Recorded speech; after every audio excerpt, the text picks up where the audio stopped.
Let's begin our time today with a poem. I keep pulling it out, the old map of my inner path.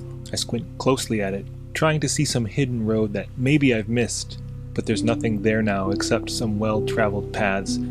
They have seen my footsteps often, held my laughter, caught my tears. I keep going over the old map, but now the roads lead nowhere, a meaningless wilderness where life is dull and futile. Toss away the old map, she says. You must be kidding, I reply. She looks at me with Sarah eyes and repeats, toss it away. It's of no use where you're going. I have to have a map, I cry. Even if it takes me nowhere, I can't be without direction. But you are without direction, she says. So why not let go, be free? Trust me, says so there I am, tossing away the old map, sadly, fearfully, no map, putting it behind no me. specific direction. Whatever will I do? This way ahead or take a left? How will I know where to go? How will I find my way? No map. But then my midlife soul whispers, there was a time before maps when pilgrims traveled by the stars. It is time for the pilgrim in me to travel in the dark, to learn to read the stars that shine in my soul. I will walk deeper into the dark of my night. I will wait for the stars, trust their guidance, and let their light be enough for me.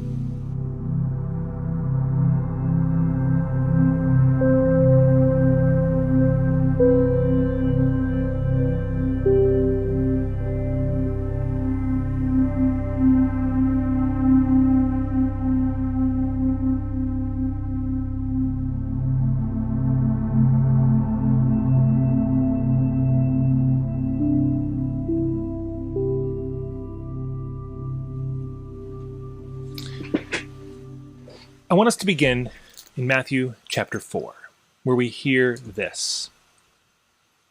Then Jesus was led up by the Spirit into the wilderness to be tested by the devil. He fasted 40 days and 40 nights, and afterward he was famished. The tempter came to him and said, and you might be familiar with the story from here.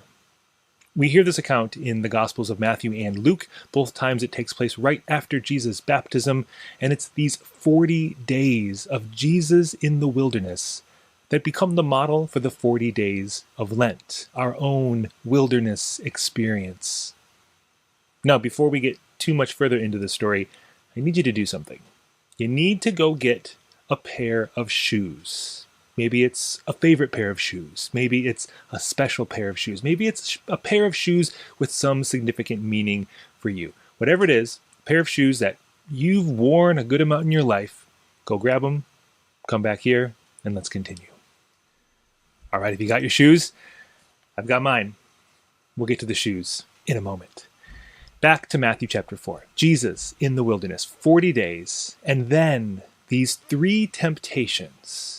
The temptations tend to steal the show in this 40-day adventure. It's as if days 1 through 37 didn't even matter. It's just the last 3. The finish line is what it's all about.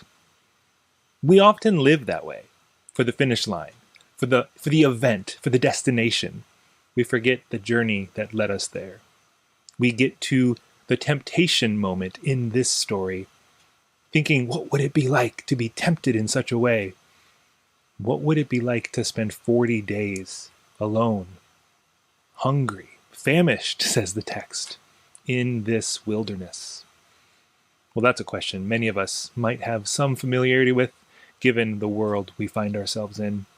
But really, that's what we're invited to step into in the season of Lent. Lent is not just Holy Week. Lent is not just a race to Easter. So often we just look for where we're headed, that we miss where we are. We focus on where we're going, and we miss out on how we're getting there. So today I want us to think about the journey, the process, the many steps, the 37 days that lead to the last 3, these long weeks of Lent that lead us eventually, no rush, to Holy Week and Easter. And this is where you need your shoes. So these are my running shoes, the current pair I'm wearing. I've worn about 18 different pairs so far in my running life. I'm training for a marathon right now. Usually run about 2 marathons a year, so I'm always putting some miles on my shoes. This pair, they're kind of special. They were on sale. That's one thing that's special about them. They're the weatherized version, so they're a little more waterproof for my slushy winter runs. And these shoes currently have 100 miles on them. 100 miles. Now, I track all my runs on an app called Strava. It's kind of like social media for runners. If you're on Strava, look me up. And really what I love is Strava allows me to track the journey, the progress. It's not just about the big race at the end. In fact, in the world of marathon runners, at least for the everyday runners like me, we often say that the marathon is the victory lap. The real accomplishment is the training, is the journey, the hundreds of miles that you put from beginning to finally stepping up to the starting line. Imagine that. The starting line actually means you've done the work. What if we thought about Lent in such a way?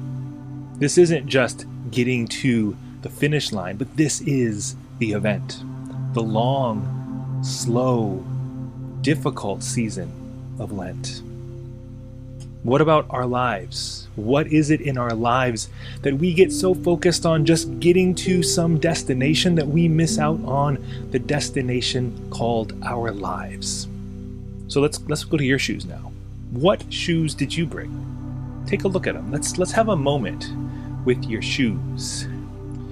What story would your shoes tell if you just paused to listen? These shoes have been everywhere you've been. They've carried you all along the way. While you were so focused ahead on what was coming, where you were going, the rush you were in, the shoes felt every step, even if you didn't. Take a moment and think about the journey you've been on with the shoes you're holding now. How have they carried you, even when you didn't notice? And how might you be more aware of every step, not just where the steps lead? We're going to end with a song. Well, kind of. I can't play the song in this video because it's by a band called Sigur Rós, and on YouTube you can't play someone else's video, but let me describe it for you. It's a song called Glossally, which means glowing sun. And it begins with this young boy. You see his feet, his shoes. Pay attention to the shoes in this. He's carrying a drum, and he begins to beat the drum. And another young child hears it and joins him, and this journey continues. Other young ones along the way hear this sound and join this adventure step by step. Their crowd growing ever bigger, their steps continuing on. They rest when they're tired. They continue together. And then they get to a cliff. What do? They stop. The music builds. They shout and run and make their way to the edge. And then.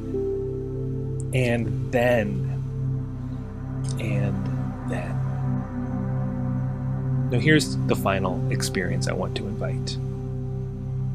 Watch the video. No, not this video. Thanks for watching this far. But watch this video and take yourself to the song I just described. And then after you watch that video, I want you to come back and leave a comment connecting the poem at the beginning, the time with our shoes, and this video at the end. What do these three pieces say for our shared Lenten experience?